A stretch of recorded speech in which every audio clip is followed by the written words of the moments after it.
Esse é o podcast do Jornal A Verdade, um jornal dos trabalhadores na luta pelo socialismo. Fique por dentro da luta dos trabalhadores brasileiros através do nosso jornal impresso. Basta entrar em contato com os nossos brigadistas ou através do nosso site, averdade.org.br. Só o proletariado urbano e industrial, dirigido pelo Partido Comunista, pode liberar as massas trabalhadoras rurais do jugo do capital e da grande propriedade agrária, dos latifundiários, da ruína e das guerras imperialistas, inevitáveis vez por outra enquanto se mantiver o regime capitalista. As massas trabalhadoras do campo não têm outra salvação senão selar uma aliança com o proletariado comunista e apoiar abnegadamente a sua luta revolucionária para derrubar o jugo dos latifundiários e da burguesia. Vladimir Ilyich Lenin, em Aliança Operária Camponesa. Editorial Vitória, 1961. Viva Amaro Félix Pereira. Um texto de Edival Nunes Cajá, do Comitê Central do PCR. Amaro Félix Pereira, também conhecido pelo seu nome de guerra Procópio, foi um valente militante e dirigente das Ligas Camponesas e do Partido Comunista Revolucionário, PCR, desde 1966 até o seu último dia de vida, quando foi obrigado a ter que escolher entre a defesa dos seus companheiros, do seu partido, da causa socialista ou a própria morte. Ele nasceu no dia 10 de maio de 1929 em Rio Formoso, no Pernambuco, filho de Caetana Maria da Conceição e Félix Pereira da Silva. Criou-se trabalhando no cultivo da cana, nas diversas funções existentes no canavial e na maquinaria do fabrico de açúcar e do álcool na usina central de Barreiros. Amaro se casou com Maria Júlia Pereira em sua terra natal e tiveram 10 filhos. Foi dirigente das Ligas Camponesas desde seu surgimento em 1955 no Engenho Galileia, zona rural de Vitória, em Santo Antão, Pernambuco. Sempre na luta. Imediatamente após a primeira semana de abril de 1964, Amaro Félix, Manuel Aleixo, Amaro Luiz de Carvalho e entre outras lideranças sobreviventes das ligas deslocaram-se para a luta clandestina devido à repressão desencadeada pela ditadura militar. Em 1966, Amaro Félix, como resultado de uma assembleia, apresentou uma chapa com todos os cargos preenchidos, tendo seu nome como candidato a presidente do Sindicato dos Trabalhadores Rurais de Barreiros. No último dia da campanha, foi preso, lançado numa viatura sob espancamento dos policiais e capangas armados da usina até a sua chegada ao DOPS, a Delegacia de Ordem Política e Social de Pernambuco, em Recife, onde foi torturado na Rua da Aurora por 3 longos dias. Porém, com articulações do partido junto ao aliado Miguel Mendonça, advogado, ex-deputado estadual e ex-secretário de Estado no primeiro governo de Miguel Arraes, que durou de 1962 a 1964, Amaro foi posto em liberdade. Ao retornar à usina para reassumir seu trabalho, foi demitido e ameaçado de, abre aspas, qualquer dia amanhecer com a boca cheia de formiga se voltar a fazer agitação comunista no campo ou na frente do sindicato e da usina, fecha aspas. Amaro passou a sustentar a sua casa com o pequeno saldo da barraca que ele mesmo construiu em sua casa para vender as verduras por ele cultivadas na horta do seu próprio quintal e outras miudezas aos sábados, na feira de Barreiros, onde continuou a se encontrar com seus companheiros de engenho e de usina.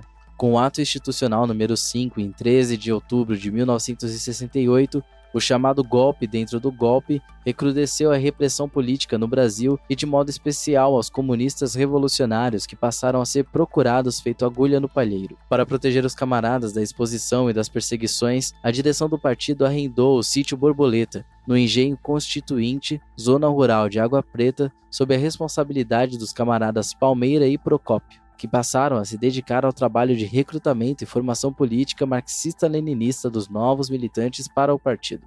Comissão de Mortos e Desaparecidos. Em 2006, Pedro Bezerra, um ex-funcionário da oficina da usina de Barreiros, então proprietário de uma pequena oficina de automóvel na entrada da cidade, foi, a pedido da família de Amaro Félix, depor na Comissão Especial sobre Mortos e Desaparecidos Políticos, a CEMDP, cerca de 34 anos depois da premeditada e truculenta morte de Amaro, seu companheiro de trabalho na oficina da usina. Pedro foi a última pessoa a ver o camarada Procópio, já morto, acorrentado, no assoalho traseiro de um jipe verde, com 3 soldados do exército com suas botas sobre o corpo.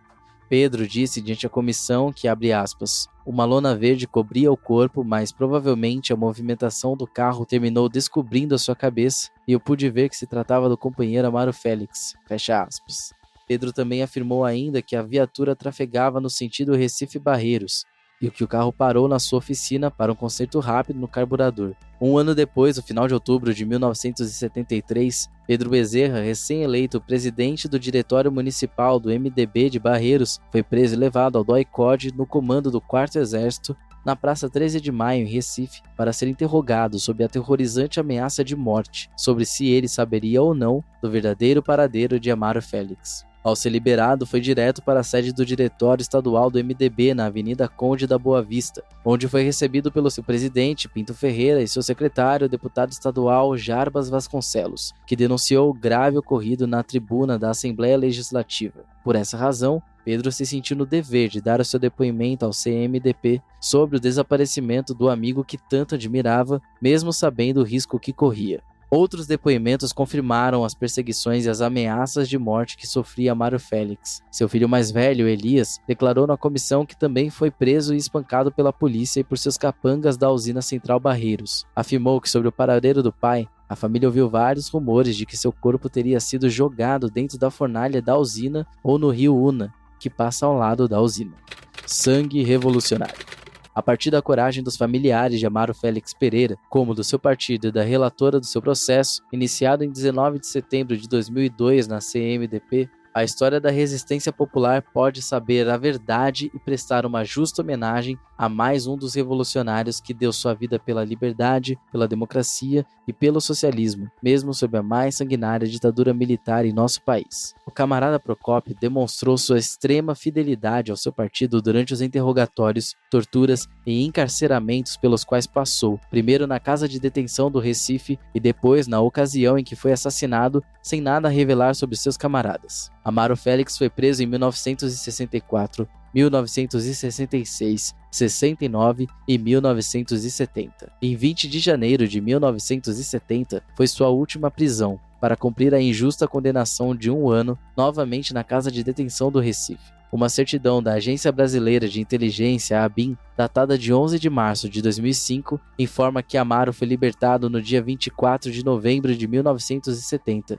Seu último depoimento prestado, ainda preso na casa de detenção, foi em 7 de setembro de 1970. E foi com base naquelas declarações que foi levantada parte importante das informações necessárias para que a CMDP condenasse o Estado brasileiro a pagar a indenização à sua família. Posteriormente, foi sequestrado e desaparecido entre o final de 1971 e o início de 1972. A CMDP, em 2 de fevereiro de 2006, acolheu por unanimidade o voto da relatora Maria Elaine Menezes de Farias, propondo a aprovação do requerimento assinado por 9 dos 10 filhos de Amaro, em que se solicitavam à comissão o reconhecimento do pai como desaparecido político, bem como a responsabilização do Estado pelo hediondo crime.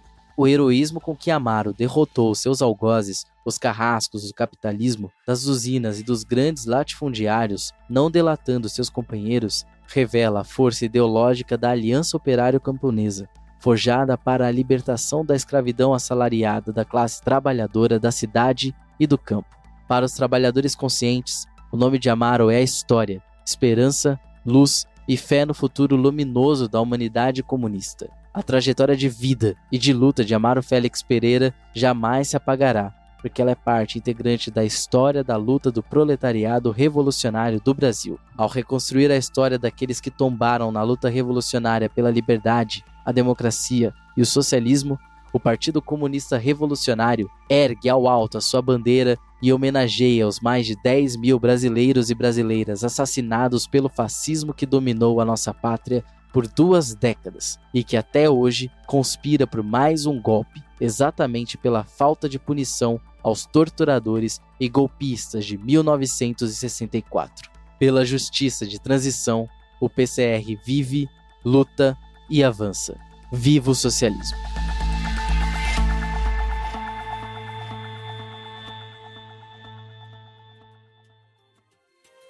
Você ouviu uma matéria da edição número 274 do Jornal A Verdade, um jornal dos trabalhadores na luta pelo socialismo. O nosso jornal não depende dos grandes ricos para se manter. Construímos há 23 anos uma mídia popular e independente.